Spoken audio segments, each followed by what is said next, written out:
Pitas tayo ng guava ng bayabas. Ayun. Ayun, sa taas.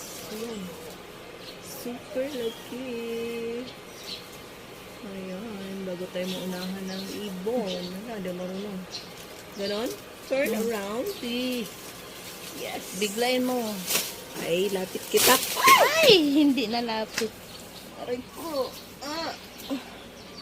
Charan! Fresh from the tree. Ayan, organic yan guys. Oh.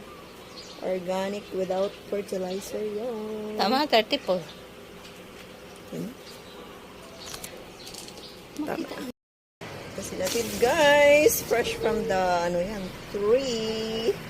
Hindi kita. Sarap. Oop, okay na? Ooh! Ang dami ko na. So, I have 2 guavas now.